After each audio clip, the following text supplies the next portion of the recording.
'Twas the night before Christmas when all through the house not a creature was stirring, not even a mouse.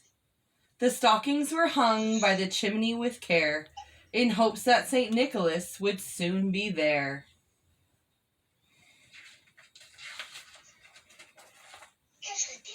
The children were nestled all snug in their beds, with visions of sugar plums danced in their heads.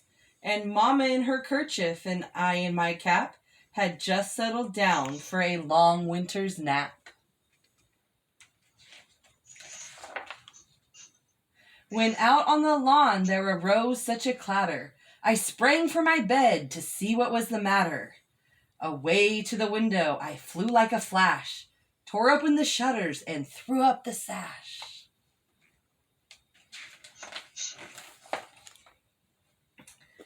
The moon on the breast of the new fallen snow gave the luster of midday to objects below, when what to my wondering eyes should appear but a miniature sleigh and 8 tiny reindeer.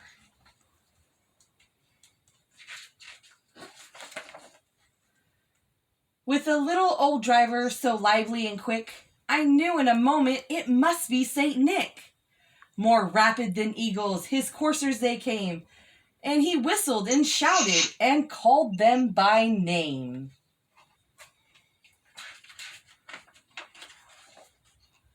Now Dasher, now Dancer, now Prancer and Vixen, on Comet, on Cupid, on Donner and Blitzen, to the top of the porch, to the top of the wall, now dash away, dash away, dash away all.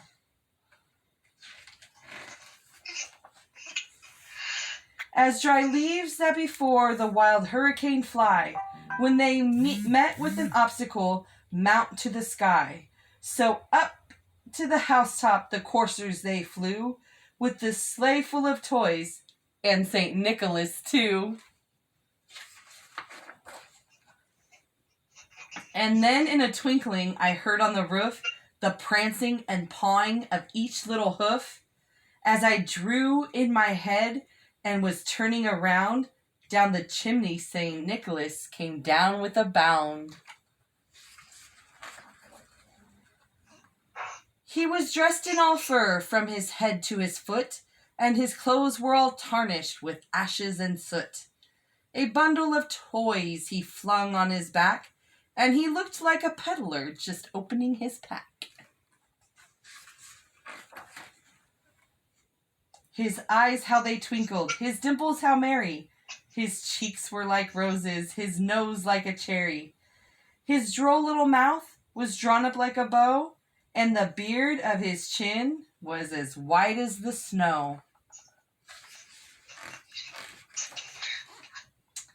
The stump of the pipe he held tight in his teeth, and the smoke it encircled his head like a wreath.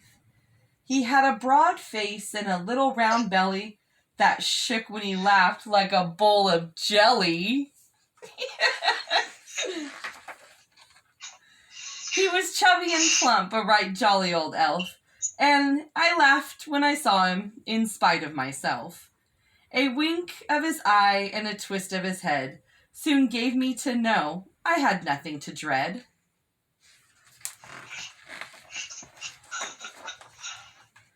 He spoke not a word, but went straight to his work, and filled all the stockings, then turned with a jerk, and laying his finger aside of his nose, and gave a nod, up the chimney he rose. He sprang to his sleigh, to his team gave a whistle, and away they all flew like the down of a thistle. But I heard him exclaim ere he drove out of sight, "Merry Christmas to all, and to all a good night."